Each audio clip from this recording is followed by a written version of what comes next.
2021년 2월 28일 나누는 교회 주일 예배를 하나님께 드리겠습니다.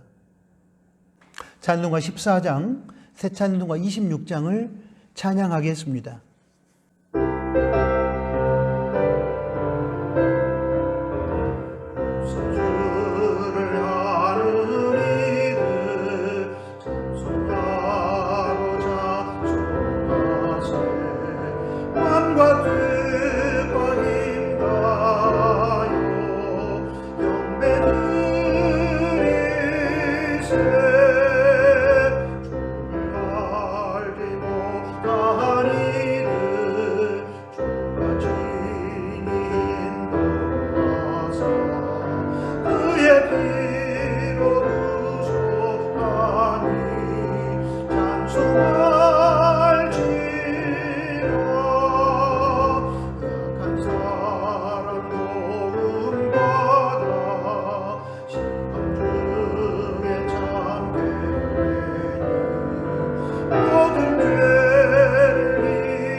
사도신경으로 신앙 고백 드립니다. 전능하사 천지를 만드신 하나님 아버지를 내가 믿사오며 그 외아들 우리 주 예수 그리스도를 믿사오니 이는 성령으로 잉태하사 동정녀 마리아에게 나시고 본디오 빌라도에게 고난을 받으사 십자가에 못 박혀 죽으시고 장사한 지 사흘 만에 죽은 자 가운데서 다시 살아나시며 하늘에 오르사 전능하신 하나님 우편에 앉아 계시다가 저리로서 산자와 죽은 자를 심판하러 오시리라. 성령을 믿사오며 거룩한 공회와 성도가 서로 교통하는 것과 죄를 사하여 주시는 것과 몸이 다시 사는 것과 영원히 사는 것을 믿사옵나이다. 아멘. 예배를 위해서 기도합니다. 하나님 아버지, 2월 넷째 주일을 허락하시고 코로나19 팬데믹 상황 속에서도 저희 나누는 교회 공동체 가족들을 안전하고 건강하게 지켜주신 것을 감사드립니다. 또한 이 시간 거룩하신 하나님 앞에 예수님 십자가를 힘입어 예배자로 서게 해주신 것을 고맙습니다. 이 시간 저희 나누는 가족들이 하나님 앞에서 성령과 진리로 예배드리기 원합니다. 저희 예배를 통하여 영광을 받아주시고 지난 한 주간의 삶 속에서 지은 죄는 십자가 보혈을 의지하고 회개하오니 용서하여 주시고 죄로 인하여 하나님과 막힌 관계가 없도록 하셔서 평화를 누리게 해주시고 이 평화를 전하고 나누는 사람들이 되게 하여 주십시오. 하나님 아버지, 계속되는 코로나19 팬데믹 상황 속에서 국민들이 방심하지 않고 사회적 거리두기와 예방수칙을 철저하게 지키되 사람의 힘과 노력만으로는 한계가 있으니 하나님의 자비하심으로 코로나19 상황을 종식시켜 주시며 국민들이 정상적인 삶을 회복하게 하여 주시기를 소원합니다. 코로나19로 고통받는 지구촌 가족들을 불쌍히 여기셔서 어떤 조건에 의해서도 차별받지 않고 공평하게 백신 접종을 받게 해주시고 백신 접종을 받을 때에도 부작용과 후유증이 발생하지 않도록 도와주십시오. 그리고 긴 방역의 일선에서 지쳐가는 의료진들과 봉사자들을 위로하여 주시고 그들에게 감당할 만한 힘을 주시며 그들을 지켜주시기를 또한 원합니다. 아파하며 힘들어하는 지구촌 가족들을 불쌍히 여겨주십시오. 하나님 아버지, 지금 저희는 새로운 3월의 봄을 앞두고 있습니다. 비록 코로나19를 비롯한 인생의 도전 앞에 직면해 있지만 자연계를 비롯한 이 땅의 역사를 주관하시는 하나님의 뜻과 섭리 아래 봄과 함께 찾아오는 생명의 환희를 경험하고 희망의 노래를 부르기 원합니다. 하나님으로 인하여 주어지는 봄의 생명의 기운이 죽음의 세상 문화를 정복하며 타락한 인생의 삶을 바르게 회복시켜 주시기만을 소원합니다. 자비와 긍휼을 베풀어 주십시오. 특별히 저희 나누는 교회 공동체와 가족들을 붙들어 주시되 주님만을 의지하는 믿음을 허락해 주시고 하나님의 공의로 불의를 물리치고 고난 앞에서 무릎 꿇지 아니하며 걱정하는 대신에 염려거리를 하나님께 맡기고 기도하게 하시고 불평과 원망을 버리고 감사하며 자족함으로 세상을 이기는 성도들이 되게 하여 주십시오. 지난 주일 설교와 오늘 주일 설교를 통해 다음 세대 신앙 수련의 시간을 갖고 있습니다.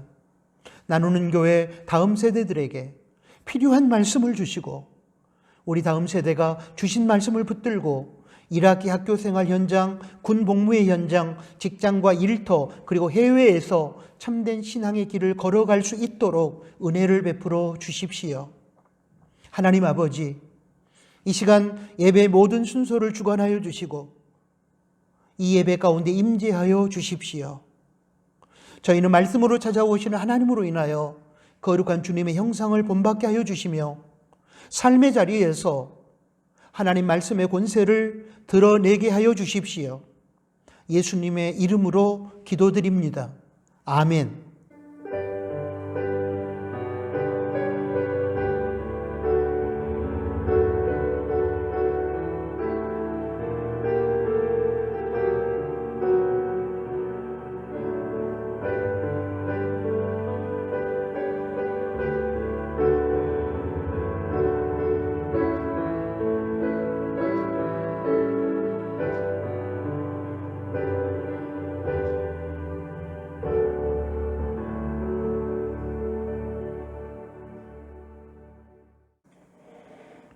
하나님께 봉헌드리겠습니다. 지금 많은 사람들이 돈을 우상으로 섬기고 있습니다. 기독교인들 중에도 돈을 신으로 섬기면서 돈에 끌려다니는 분들이 많습니다. 돈이 인생의 주인 노릇을 하고 있기 때문에 일어나는 안타까운 모습이라고 생각합니다. 이런 상황 속에서 오직 하나님만이 생명과 물질을 비롯한 모든 것의 참된 주인이심을 인정하고 선포하는 신앙 고백의 구체적인 행위가 봉헌이라고 생각합니다. 봉헌을 통하여 우리는 모든 것의 주인이신 하나님을 높여드릴 수 있습니다. 청지기로서 우리의 바른 자리를 지켜낼 수 있습니다. 이 시간 봉헌을 통하여 하나님의 선한 뜻이 이루어지며 물질을 다스리는 삶이 가능해질 것입니다. 기도합니다. 이 시간 모든 것의 주인이신 하나님을 찬양하며 자원하여 정직과 감사와 넉넉한 마음으로 예물을 드립니다. 기쁘게 받아주시고 드려진 예물이 하나님의 선한 뜻을 위해 바르게 사용되게 해 주십시오. 하나님의 주인 되심을 인정하며 청지기의 마음으로 봉헌하는 성도들을 기억해 주시고 일용할 양식으로 자족하며 감사하며 살게 해 주시고 물질로 인한 눈물을 흘리거나 물질의 노예가 되어 끌려가지 않도록 도와주시기를 원합니다. 우리 나누는 가족들의 가정과 일터와 직장 위에 하나님의 은혜와 복을 주시되 하나님께서 허락해 주신 것들을 누릴 뿐만 아니라 복의 통로가 되어 나누게 하여 주십시오. 예수님의 이름으로 기도합니다. 아멘. 코이노니아 시간입니다. 함께 예배드리는 가족들에게 샬롬으로 인사하겠습니다. 샬롬, 주님의 평화가 우리 심령 가운데, 우리 서로의 관계 가운데 충만하게 임하기를 소원합니다. 코로나19 팬데믹이 계속되는 가운데 나누는 교회는 현장 예배와 온라인 예배를 병행하고 있습니다. 각자의 처한 상황에 따라 주어진 자리에서 거룩하고 지혜롭고 안전한 예배를 드리시고 방역수칙을 철저하게 지켜주시기를 부탁합니다. 오늘은 2월의 마지막 주일입니다. 이제 내일부터 3월이 시작됩니다. 그래서 주보 로뎀나무 홈페이지에 3월 예배위원과 목회 일정을 실었습니다. 참고하시기 바랍니다. 2월 21일 주일과 2월 28일 주일 설교를 통해 다음 세대 영성 수련의 시간을 갖고 있습니다. 은혜 받으시기 바랍니다. 타락의 시대에 믿음을 지키기 위하여 2021년 새해에도 우리 나누는 교회는 가정, 개인, 나눔터 경건 생활에 최선을 다하고 있습니다. 여러분들이 적극적으로 동참해 주시기를 부탁합니다. 2월 21일 주일부터 5주에 걸쳐 싣고 있는 주보 광야의 소리란을 통해 올바른 예배관을 정립하시기 바랍니다. 교회 신구 계좌를 안내합니다. 기존의 계좌는 해지되었습니다. 사업처 이전 및 재개업을 축하합니다. 작은 부엌, 장승준 최희진 집사님 가정 3월 2일부터 영업을 시작합니다. 위해서 기도해 주시기를 부탁합니다. 다음 세대를 위해서 기도해 주십시오. 다음 세대 영성 수련회를 위해서, 군 복무 중인 친구들을 위해서, 해외에서 직장 생활하거나 유학 중인 친구들을 위해서, 그리고 다음 세대 친구들의 안전하고 성실한 2021년 1학기 학교 생활을 위해서 계속 기도해 주시기를 부탁합니다. 오늘 코이노니아는 여기까지입니다. 하나님의 말씀을 봉독합니다. 두 군데 말씀을 보겠습니다. 먼저 신명기 10장 12절에서 13절까지 말씀을 보겠습니다. 이스라엘아, 내 하나님 여호와께서 내게 요구하시는 것이 무엇이냐? 곧 내 하나님 여호와를 경외하여 그 모든 도를 행하고 그를 사랑하며 마음을 다하고 성품을 다하여 내 하나님 여호와를 섬기고 내가 오늘날 내 행복을 위하여 내게 명하는 여호와의 명령과 규례를 지킬 것이 아니냐. 또 한 군데 말씀을 보겠습니다. 마태복음 7장 21절에서 23절까지 말씀입니다.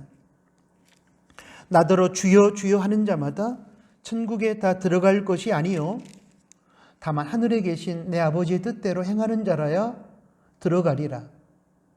그날에 많은 사람이 나더러 이르되 주여 주여 우리가 주의 이름으로 선지자 노릇하며 주의 이름으로 귀신을 쫓아내며 주의 이름으로 많은 권능을 행치 아니하였나이까 하리니 그때에 내가 저희에게 밝히 말하되 내가 너희를 도무지 알지 못하니 불법을 행하는 자들아 내게서 떠나가라 하리라.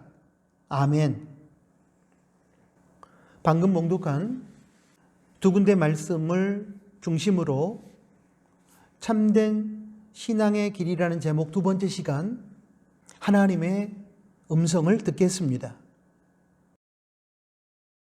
사랑하는 나누는 교회 가족 여러분, 그리고 다음 세대 젊은이 여러분, 우리는 지금 참된 신앙의 길이라는 제목하에 다음 세대 젊은이들을 위한 신앙 수련의 시간을 갖고 있습니다. 지난 2월 21일 주일 설교를 통해서 참된 신앙의 길에 들어서는 입문에 대해서 살펴보았습니다. 참된 신앙의 세계는 어느 한 점에 국한되는 것이 아니라 기나긴 시간 속에서 연결된 선의 개념으로 이해하기 때문에 시작이 있고 과정 속에서의 진행이 있고 끝마무리가 있습니다. 지난 주일에는 선의 개념으로 이해되어지는 기독교 신앙의 시작 부분에 대한 말씀을 들었습니다. 참된 신앙은 자신이 죄로 인하여 죽을 수밖에 없는 유한하고 연약한 존재이며 상대적으로 영원하시고 전능하신 존재는 하나님밖에 없으며 영원하신 하나님 안에서 죽음을 정복하고 영원한 생명을 누릴 수 있는 길은 하나님 아버지께서 죄인 된 우리를 구원하기 위하여 보내주신 예수님을 통해서 하나님을 보고 십자가에서 우리의 죄값인 죽음을 대신 담당하심으로 죄를 씻어주신 예수님을 구세주와 인생의 주인으로 깨닫고 마음 중심에 인정하고 수용하는 것을 통해서 시작된다는 그런 메시지를 들었습니다. 방금 제가 설명드린 내용이 바로 우리를 참된 신앙의 길에 입문하게 만드는 복음의 진리, 하나님의 말씀입니다. 어떻습니까? 우리는 지난 주일 설교를 듣고 또 방금 소개한 복음의 진리, 하나님의 말씀을 듣고 깨닫고 마음 중심으로 인정하고 수용하고 있습니까? 인정하고 수용하고 있다면 우리는 분명한 하나님의 자녀입니다. 참된 신앙의 길에 들어선 사람이 맞습니다. 선의 개념에서 보았을 때 참된 신앙의 여정을 이제 출발한 것입니다. 그렇다면 참된 신앙의 여정을 우리가 시작했다면 오늘 설교에서 다루어야 할 내용은 무엇이어야 할까요? 그렇습니다.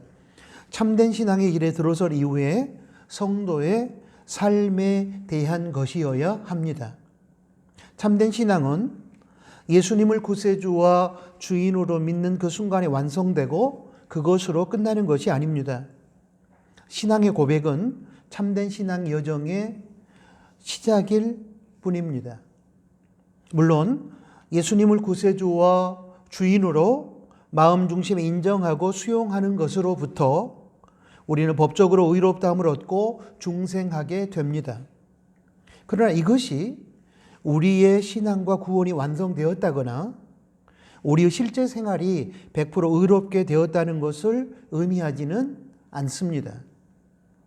신앙의 여정을 출발한 것이지 신앙의 여정이 마무리되었다는 것은 아닙니다. 신앙이 시작되었다는 것이지 완성되었다는 뜻도 아닙니다. 그러므로 이제 우리는 신앙의 마무리, 완성을 향하여 신앙 고백으로부터 시작된 참된 신앙의 길을 부단히 걸어가야 합니다. 예수님 재림하심으로 참된 신앙의 여정이 마무리되고 완성될 때까지 표대 대신 예수님을 바라보며 달려가야 합니다. 우리의 구원이 완성될 때까지 예수님의 성품을 닮아가는 성화를 계속해서 이루어 가야 합니다. 이제 우리에게 필요한 것은 예수님을 자신의 구세주와 인생의 구세주로 깨닫고 인정하고 마음 중심으로 수용하는 과정을 통해 입문한 참된 신앙의 길에서 앞으로 살아가야 할 신앙과 삶의 모습입니다. 문제는 이후에 참된 신앙의 길에서 우리의 신앙과 삶이 어떤 모습으로 펼쳐져야 하는가 하는 것입니다. 그에 대한 답을 저는 한 문장으로 이렇게 말씀드리고 싶습니다. 바로 영원하신 하나님의 영원한 말씀에 순종하는 것입니다. 본문 마태복음 7장 21절에서 23절 말씀을 보면 진짜 믿음, 진짜 신앙과 가짜 믿음, 가짜 신앙을 구별하는 기준에 대하여 적고 있습니다. 여기서 참된 믿음, 참된 신앙을 소유한 사람으로서 천국에 들어갈 사람, 즉 영생을 소유하고 누릴 사람은 입술로만 주님을 믿는다고 말하는 사람이 아닙니다. 21절 말씀을 봅니다. 나더러 주여 주여 하는 자마다 천국에 다 들어갈 것이 아니요.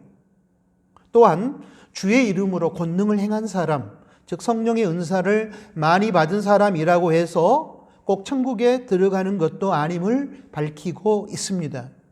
22절에서 23절의 말씀입니다. 22절입니다. 그날에 많은 사람이 나더러 이르되 주여 주여 우리가 주의 이름으로 선지자 노릇하며 주의 이름으로 귀신을 쫓아내며 주의 이름으로 많은 권능을 행치 아니하였나이까 하리니 23절입니다. 그때에 내가 저희에게 밝히 말하되 내가 너희를 도무지 알지 못하니 불법을 행하는 자들아 내게서 떠나가라 하리니. 그렇다면 참된 신앙의 길에 들어섬으로 신앙의 여정을 출발한 성도가 그 이후의 삶에서 어떠한 삶을 살아야 천국에 들어가고 영생을 소유하게 되는 것일까요? 이에 대하여 마태복음 7장 21절 하반절은 이렇게 적고 있습니다. 다만 하늘에 계신 내 아버지의 뜻대로 행하는 자라야 들어가리라. 하나님 아버지의 뜻대로 행하는 자가 천국에 들어가고 영생을 얻는다는 말씀입니다. 이 말씀에 대해서 오해하지 말 것은 천국에 들어가고 영생을 얻고 구원을 얻는 것이 예수님을 구세주와 주인으로 인정하고 마음 중심으로 수용하는 믿음으로는 부족하기 때문에 거기에 더하여 하나님 말씀에 대한 순종, 즉 행함이 필요하다는 의미가 아니라는 것입니다. 이 말씀의 정확한 의미는 예수님을 자신의 구세주와 인생의 주인으로 인정하고 마음 중심으로 수용하는 참된 신앙은 그 이후에 펼쳐지는 신앙의 세계 속에서 마땅히 하나님 말씀에 순종하는 삶을 살아가게 된다는 것입니다. 동전의 양면처럼 예수님을 참되게 믿는 사람에게는 당연히 하나님 말씀에 대한 순종의 삶이 따라와야 된다는 것입니다.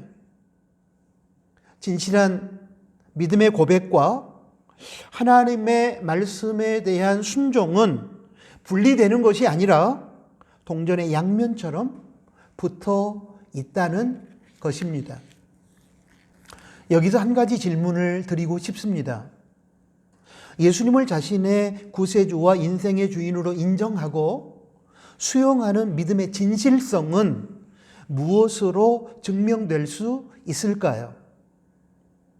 위에서 살펴본 마태복음 7장 21절에서 23절 말씀에서 말이나 은사로 증명할 수 없다는 사실을 우리는 확인했습니다. 그렇다면 무엇으로 우리 믿음의 진실성, 신앙의 진실성을 증명할 수 있을까요? 그에 대한 답이 마태복음 7장 20절에 기록되어 있습니다. 이러므로 그의 열매로 그들을 알리라. 믿음의 진실성, 신앙의 진실성은 그 믿음으로 살아가는 사람이 삶 속에서 보여주는 생활의 열매로 증명된다는 뜻입니다.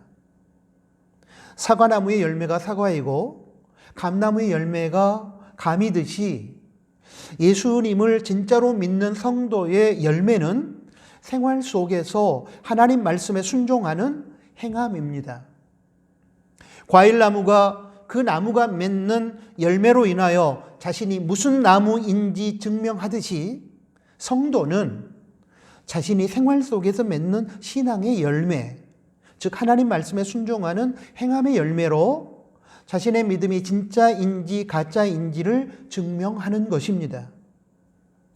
마태복음 7장 18절을 보면 좋은 나무가 나쁜 열매를 맺을 수 없고 나쁜 나무가 좋은 열매를 맺을 수 없다고 했는데, 그렇듯이 참된 신앙의 여정을 시작한 사람이 하나님 말씀에 불순종하는 악한 열매를 맺을 수 없고, 거짓된 신앙의 여정을 시작한 사람이 하나님 말씀에 순종하는 열매를 맺을 수는 없습니다.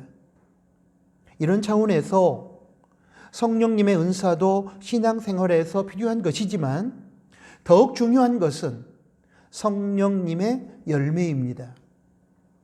성령님의 다스림 속에서 하나님 말씀에 순종하는 삶을 통해 예수님 성품을 담는 열매를 맺는 것입니다. 그러한 성령님의 열매, 말씀에 순종하는 행함의 열매를 통한 예수님을 닮아가는 변화된 모습을 통해 하나님께서 영광을 받으실 뿐만 아니라 세상의 사람들에게는 영으로 계시는 하나님이 증거되는 것입니다. 이러한 열매 맺는 삶을 통해 우리는 우리 신앙의 진실성을 증명하게 되는 것입니다. 물론 참된 신앙 고백을 하는 진짜 성도를 할지라도 아직은 구원이 완성된 것이 아니며 법적으로는 100% 의로워졌지만 실제 생활 속에서는 아직은 완전히 의로워진 것이 아니며 예수님을 믿고 곧바로 영원한 천국에 들어가는 것이 아니라 과도기적인 이 땅에서의 삶을 살아가기 때문에 연약함으로 인하여 죄를 지을 수도 있고 하나님 명령에 때로는 불순종할 수는 있습니다. 그러나 이 경우에도 참된 신앙의 사람은 분명히 마음 중심에 하나님 말씀대로 살아야 한다는 당위성을 가지고 있으며 연약하여 불순종했을 경우에는 핑계하거나 책임 전가하지 않고 하나님 앞에 회개하고 그 회개에 합당한 열매를 맺음으로 그의 믿음을 하나님 앞에서 인정받습니다. 그러므로 우리 신앙의 진위, 우리 믿음의 진실성은 우리 신앙의 열매인 하나님의 말씀에 대한 순종으로 증명이 되는 것입니다. 종합해 보면 참된 신앙의 소유자에게는 하나님 말씀에 대한 순종의 삶이 따라오며 하나님 말씀에 대한 순종의 열매로 성도는 자신의 믿음이 진짜라는 것을 증명할 수 있습니다.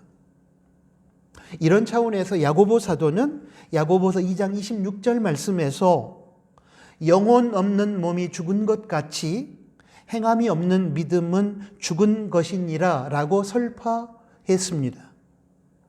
믿음만으로는 부족하니 행함이 더해져야 한다는 뜻이 아니라 참된 믿음, 살아있는 믿음에는 행함, 즉 하나님 말씀에 대한 순종이 당연히 따라온다는 뜻을 담고 있는 말씀입니다. 이제 분명해졌습니다. 참된 신앙의 고백을 통해 참된 신앙의 여정을 시작한 성도가 그 이후에 펼쳐야 할 삶의 모습은 하나님 말씀에 순종하는 것입니다. 그럼에도 불구하고 우리는 왜 하나님 말씀에 순종하는 것을 부담스러워 할까요? 본문 신명기 10장 12절에서 13절 말씀 속에서 그 이유에 대한 단서를 찾아볼 수 있습니다. 그 이유는 하나님 말씀에 순종하는 것을 부담스럽게 생각하고 꺼리는 이유는 하나님의 명령이 자신을 힘들게 하며 자신의 자유를 억압하고 제한한다고 생각하고 이해하고 있기 때문입니다. 사람에게는 예수님을 믿어 하나님의 자녀가 되었음에도 불구하고 죄성이 남아 있습니다. 이 죄성은 하나님 말씀과 명령을 싫어하고 옛자아가 추구하는 욕망을 따라 사는 것을 좋아하게 합니다. 사람들은 욕망을 따라 자신이 살고 싶은 대로 살면 행복할 것이라고 생각합니다. 그러나 자신의 옛자아를 거스르는 하나님의 명령에 순종하는 삶을 살게 되면 자유를 억압당하고 불편하고 재미없는 인생을 살고 마침내 불행해질 것이라고 생각합니다. 그러나 이러한 생각은 아주 잘못된 것입니다. 오히려 옛자아가 원하는 욕망을 따라 사는 삶은 결국에는 자신을 망하게 하며 불행에 빠뜨립니다. 반대로 때로는 힘들고 부담스럽지만 하나님 명령에 순종하는 삶은 정작 인생의 길을 형통하게 할 뿐만 아니라 행복에 이르게 합니다. 그렇기 때문에 악한 사탄은 모든 방법을 동원하여 성도가 하나님 말씀에 순종하지 않고 욕망을 따라 살도록 온갖 협박과 회유를 하는 것입니다. 이에 대하여 본문 신명기 10장 13절은 분명하고 단호하게 하나님 말씀에 순종하는 것이 너희 인생의 행복을 위한 것이라고 선언하고 있습니다. 하나님 말씀에 순종하는 것을 사람들이 부담스러워하며 꺼려하기 때문에 하나님께서는 내가 너희를 불행하게 만들기 위하여 나의 명령에 순종하라는 것이 아니라 너희의 행복을 위하여 나의 명령에 순종하라고 말씀하고 있다는 사실을 밝히고 있는 것입니다. 내가 오늘날 너의 행복을 위하여 너에게 명하는 여호와의 명령과 규례를 지킬 것이 아니냐? 하나님께서 우리에게 하나님의 명령과 규례를 지키라고 한 이유는 우리의 행복을 위해서라는 것입니다. 말을 바꿔서 표현하면 우리가 진정한 행복을 원한다면 하나님 명령에 순종해야 한다는 것입니다. 신명기 6장 24절의 말씀도 같은 뜻입니다. 보겠습니다. 여호와께서 우리에게 이 모든 규례를 지키라 명하셨으니, 하나님께서 이 규례를 지키라고 명하셨는데, 이는 우리로 우리 하나님 여호와를 경외하며 항상 복을 누리게 하기 위함이시며, 하나님께서 우리에게 당신의 규례를 지키라고 명하신 이유는 우리로 하여 항상 복을 누리도록 하기 위함 때문이라는 사실입니다. 어떤 임금이 한 신하를 불러 이상한 명령을 내렸습니다. 이 우물물을 길어 저기 밑 빠진 독에 가득히 채우십시오. 밑 빠진 독에 물이 채워질 리가 없습니다. 그렇지만 충성스러운 신하는 오직 임금의 명령만 생각하면서 밤을 낮삼아 물을 길어 날랐습니다. 결국 우물 바닥이 드러나고 말았습니다. 그런데 우물 바닥에 무엇인가 번쩍이는 것이 보였습니다. 그것은 엄청나게 큰 금덩어리였습니다. 신하는 임금 앞에 무릎을 꿇었습니다. 임금님, 용서하소서. 독에 물을 채우지 못했습니다. 그러나 우물바닥에서 이 금덩이를 건졌나이다. 임금은 빙그레 웃으며 말했습니다. 밑빠진 독에 물을 채우겠다고 우물이 바닥 나도록 수고했구려. 그대는 참으로 충성스러운 신하요. 그 금덩이는 그렇게 순종하는 신하를 위해 준비된 것이라오. 세상에는 잔머리를 굴리며 똑똑한 체 하면서 하나님 말씀을 무시하고 자기 멋대로 살다가 망하는 사람들이 많이 있습니다. 그렇게 살면 잠깐 동안은 승승장구하고 잘 살 것 같지만 결국에는 망하게 됩니다. 그러나 우직하게 끝까지 하나님 말씀에 순종하는 삶을 살면 과정 속에서는 비록 힘들고 어려운 순간이 찾아오기도 하지만 결국에는 승리하고 행복하게 될 것입니다. 임금이 자신의 명령에 끝까지 순종하는 신하의 행복을 위해 금덩어리를 우물 밑바닥에 준비해 놓았듯이 하나님께서는 하나님 말씀에 우직하게 끝까지 순종하는 사람을 위해 마침내 인생의 결론에 행복을 예비해 놓으셨다는 사실을 믿고 우리는 살아야 할 것입니다. 기억해 주십시오. 하나님께서 우리에게 말씀에 대한 순종을 요구하시는 것은 우리에게 행복을 주시고자 하심입니다. 전능하신 하나님 입장에서는 우리의 순종 여부와 상관없이 하나님의 뜻을 펼칠 수 있습니다. 막대기 하나를 들어서도 하나님의 능력을 나타내고 하나님의 영광을 만천하에 선포할 수 있습니다. 그러므로 하나님께서 말씀을 주시고 우리로 하여금 그 말씀에 순종하기를 원하는 이유가 하나님 자신을 위한 것이라는 오해와 착각은 내려놓아야 합니다. 물론 하나님의 자녀인 우리가 아버지 하나님의 명령에 순종하는 그 자체는 아버지 하나님에게 있어서 물론 기쁨이겠지만 그것보다는 우리의 행복이 하나님께는 우선이라는 사실을 기억하셔야 합니다. 제가 결혼을 하고 자식을 낳아 키워보니까 옛날 저희 부모님께서 하셨던 잔소리 같았던 수많은 말씀들이 부모님 당신들의 권위를 드러내고자 하심이 아니라 자식의 미래 행복을 위한 말씀이었다는 사실을 깨닫게 됩니다. 어린 시절에는 그저 부모님께서 하기 싫은 것을 하라 하시고 하고 싶은 것을 못하게 하실 때 그것이 나 자신을 억압하고 나 자신의 자유를 제한하여 나를 고통스럽고 불행하게 만드는 것이라고만 생각했습니다.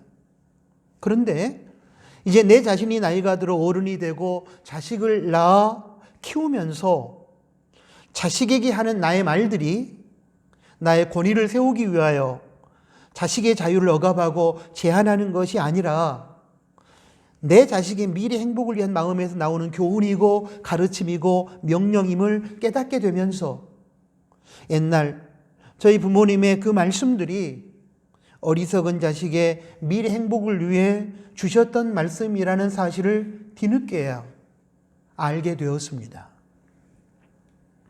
지혜로운 자식은 부모님의 말씀이 못난 자식의 미래 행복을 위해 주신 것이라는 사실을 깨닫고 거기에 순종합니다. 그리고 그로 인하여 승리하는 인생을 살아가게 됩니다.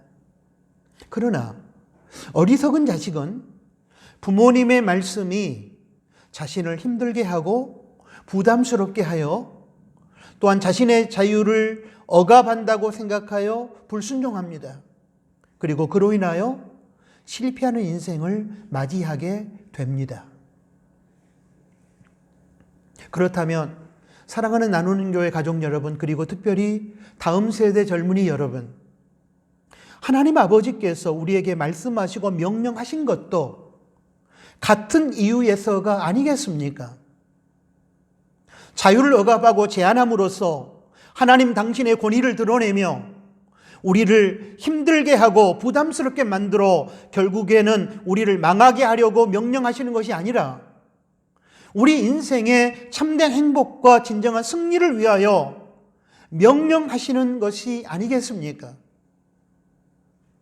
그러므로 인생의 참된 행복은 하나님 명령에 순종하는 것에 달려 있습니다.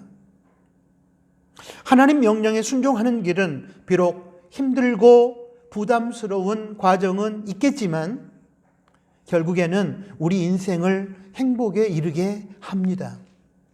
반면에 하나님 말씀에 불순종하는 길은 처음에는 달콤하고 재미있겠지만 결국은 불행에 처하게 합니다. 마태복음 7장 13절에서 14절 말씀에서 제시한 좁은 문의 길과 넓은 문의 길은 바로 이 주제를 우리에게 분명하게 전달하고 있습니다.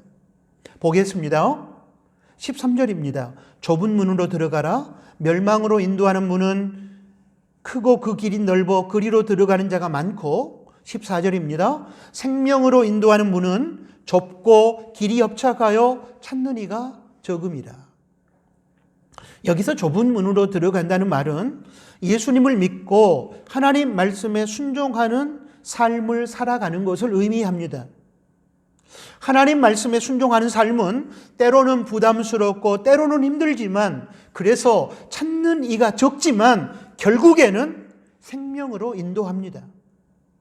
그리고 멸망으로 인도하는 문은 크고 그 길이 넓어 그리로 들어가는 자가 많다고 하는 이 말은 하나님 말씀에 불순종하고 자기 살고 싶은 대로 멋대로 살아가는 삶은 그 순간에는 편하고 재미있기에 많은 사람들이 찾지만 결국에는 멸망에 이르게 된다는 의미의 말씀입니다.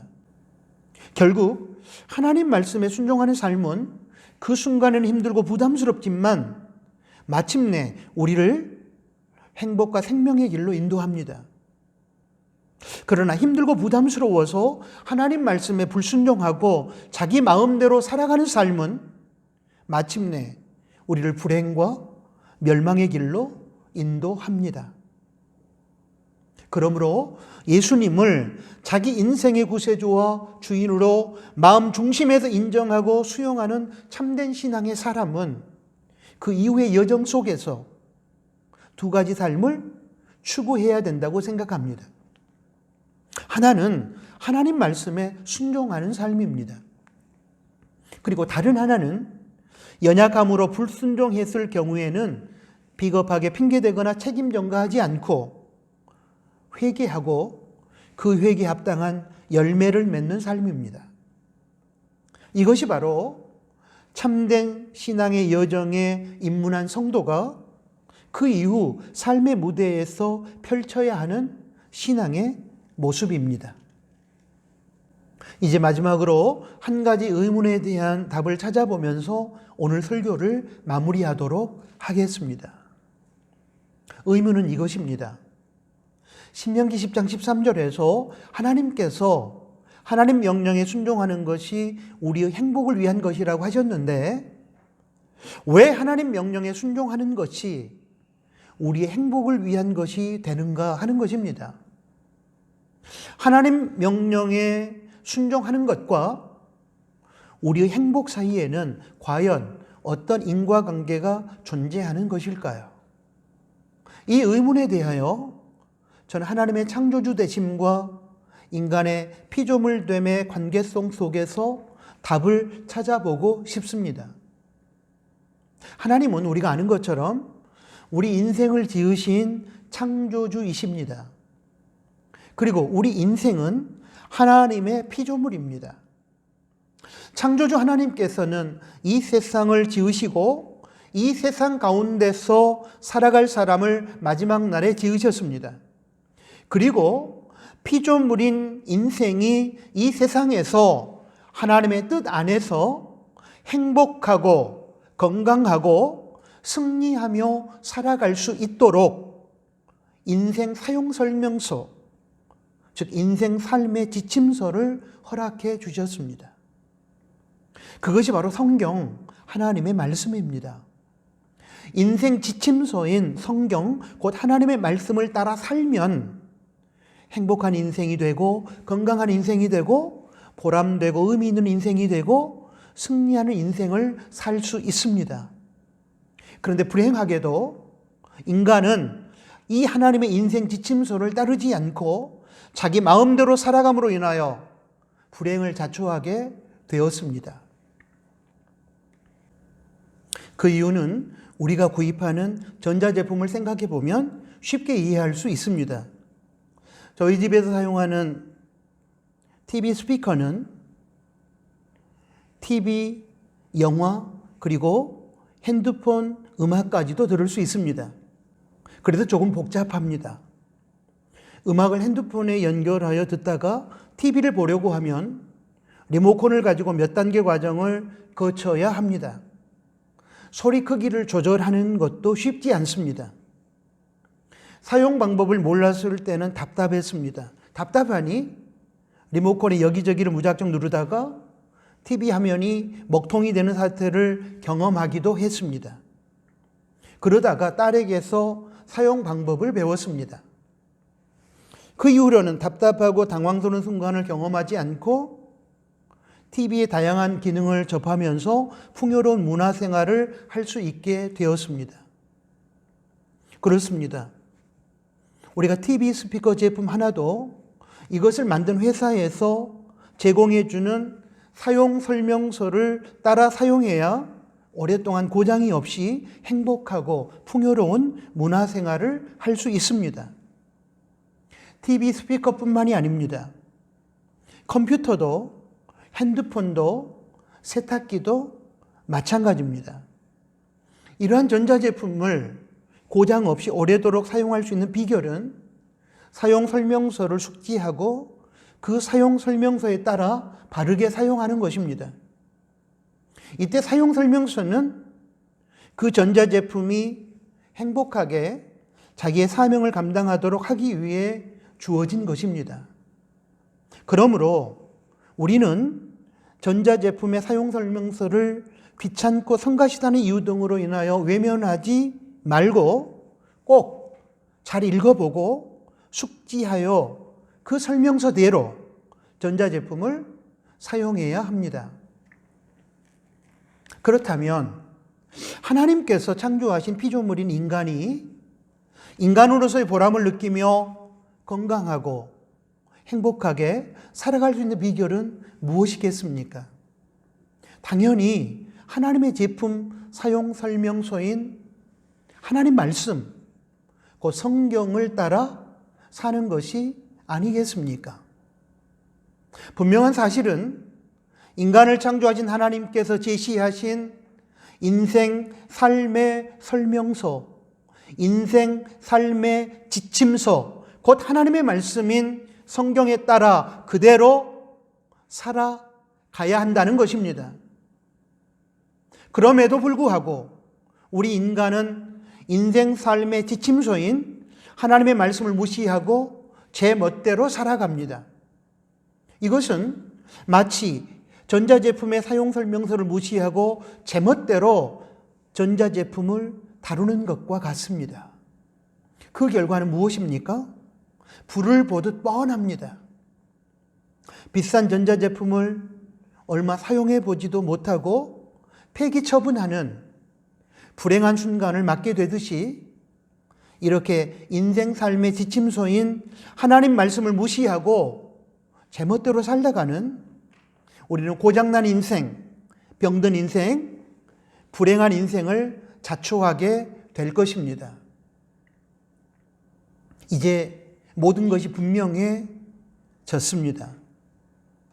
하나님께서 참된 신앙의 길에 입문한 성도들에게 왜 하나님의 명령에 순종하는 삶을 요구하시는지 그 이유를 알게 되었습니다. 그 이유는 우리의 행복 때문이었습니다. 사랑하는 나누는 가족 여러분, 그리고 특별히 다음 세대 젊은이 여러분, 참된 신앙의 고백을 통하여 참 신앙의 길을 시작하게 되었다면 이제 이후로 오직 하나님 말씀에 순종하는 삶을 사십시오. 그것이 바로 참된 신앙의 길에 들어선 참된 성도들이 앞으로의 인생 무대에서 펼쳐야 할 참된 신앙의 모습입니다. 하나님 말씀에 순종하며 살아가는 좁은 문의 길이 때로는 부담스럽고 때로는 힘들고 고통스럽겠지만 그때 자신의 자유가 억압당한다거나 제한당한다고 생각하거나 하기 싫은 일을 억지로 의무감으로 한다는 생각을 내려놓고 저와 여러분의 행복을 위하여 그 길을 소망 중에 걸어가겠다고 하는 긍정적인 마음으로 임하시기 바랍니다. 그러면 마침내 인생의 끝자리에서 영원하신 하나님의 품에 안김으로 신앙의 경주를 마무리하고 구원의 완성을 이루게 될 것입니다. 그러므로 사랑하는 나누는 가족 여러분, 특별히 다음 세대 젊은이 여러분, 하나님의 영광을 위해서도 그렇고 이웃에게 영으로 계신 하나님을 증거하기 위해서도 그렇지만 자신의 행복을 위해서도 이후의 신앙의 여정에서 오직 하나님의 말씀에 순종하시기를 바랍니다. 아멘. 하나님 아버지 고맙습니다. 2주에 걸쳐서 다음 세대 젊은이들을 위한 신앙 수련의 시간을 허락해 주시고 참된 신앙의 길이란 제목하에 귀한 말씀을 들려주셔서 감사합니다. 오늘 저희들에게 주신 이 말씀을 붙들고 참된 신앙의 길에서 하나님께 영광을 돌리고 영으로 계신 하나님을 많은 사람들에게 증거하며 하나님의 우리들에게 허락하신 진정한 행복을 위하여 하나님 말씀 붙들고 하나님 말씀에 순종하는 삶을 살아가는 저희 나누는 교회 가족들, 그리고 우리 다음 세대 젊은이들이 되게 하여 주옵소서. 예수님의 이름으로 기도합니다. 아멘. 파송 찬양을 드리겠습니다. 찬송가 377장, 새 찬송가 449장, 오늘 주신 말씀을 기억하면서 하나님께 찬양합니다.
기도하겠습니다.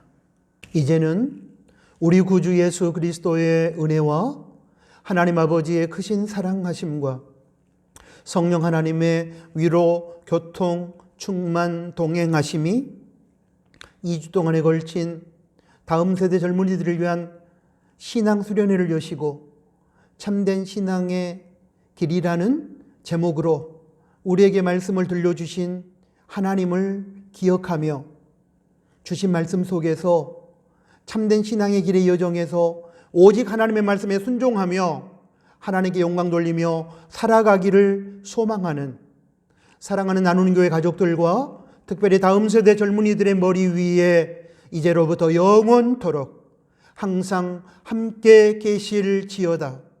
아멘.